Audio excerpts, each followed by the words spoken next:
তারপরে 60টি দম।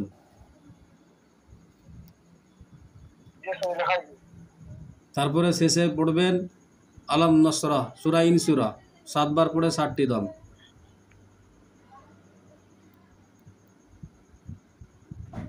সূরা ইনসুরা 7 বার পড়ার পর রুগীটাকে বলবেন বাড়ির চারিদিকে খেয়াল করতে। ইনশাল্লাহ তার চোখের সামনে একটা নূর বা আপনার কাশপে খোলার যেটা পদ্ধতি, সেই নূরটা চলে আসবে। সেই নূরটা সবুজ হোক, হলুদ হোক, লাল হোক, অথবা নীল হোক, অথবা সাদা হোক। অনেক সময় এটা লাল নূর অথবা আপনার সাদা নূর জাহির হয়ে যায়। সেই নূরটা জাহির হতে গেলে আপনি সূরা কফের 22 নম্বর আয়াতের কিছু অংশ ফাকাশাফনাকা গিতাকা ফাবাসসারু কালিয়াউমা হাদিদ কয়েকবার পড়ে দম করে দিবেন। ওই নূরটা দেখবেন আল্লাহর হুকুমে আস্তে আস্তে বড় হতে থাকবে।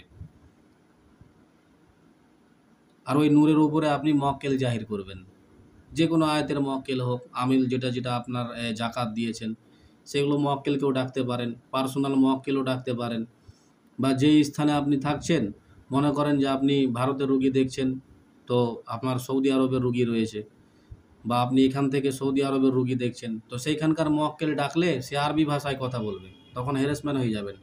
আপনি যেখানকার সেই স্থানীয় রুগীর জিনগুলোকে ডাকবেন বা সেই এলাকার মক্কেল ডাকবেন, সবচাইতে বেটার হবে। এই একটা ছাত্র ছিল মালয়েশিয়ার, বাংলাদেশ বাড়ি, মালয়েশিয়া থেকে ক্লাস করেছে, বাঙালি লোক। কি করেছে হজরত, ও মানে মালয়েশিয়ার রুগী দেখেছে, আর প্রথম ওইখানে গিয়েছে আর মালয়েশিয়ার মক্কেল ডেকে নিয়েছে। তো মালয়েশিয়া ভাষা বুঝে না খুব একটা, মক্কেল এসে তো পেরেশানি করে দিয়েছে, কেউ কথা না বুঝে না উত্তর দেই। আমাকে ফোন দিয়েছে, হজরত মক্কেল এসছে কিন্তু দিয়ে কথা বলছেন। আমি বললাম কেন, কোথাকার মক্কেল ডেকেছেন? বলছে মালয়েশিয়ার। তো মালয়েশিয়ার মক্কেল কেন ডাকছেন আপনি? আমি বললাম আপনার বাড়ি কোথায়? বলছে বাংলাদেশ। তো বাংলাদেশের মক্কেল ডাকেন, আপনি যে ভাষা বুঝবেন সেই ভাষায়। এখন সৌদি আরবের মক্কেল ডেকে নেবেন, আর আপনাকে সালাম দিল, সব ঠিক আছে, তারপরে বলবে এমন এমন প্রশ্ন করবে, আপনাকে উত্তর দিতে পারবেন না, কারণ যে আপনি ভাষা জানেন না। এখন আমি যদি আমেরিকার মক্কেল ডেকে নিই, তাদের ভাষা আমি বুঝতে পারবো হজরত?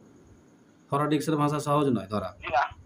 তো কাজেই মানে কেরামতি শক্তি কি, এটা এমনভাবে কাজ করবেন যাতে করে আপনি লোকের সামনে ব্যর্থ না হন, মান সম্মানটা না চলে যায়। আর খারাপ জিনগুলো মক্কেল বা এরা খারাপ জিন যারা রয়েছে সব সময় সাধকের পিছনে লাগে। হ্যাঁ, এদের পিছনে লাগে যে এদের ইমানকে খারিজ করো, এদের মেয়ের পিছনে লাগিয়ে দাও, অবৈধ সম্পর্ক ভিড়িয়ে দাও, শয়তানি চক্রান্ত।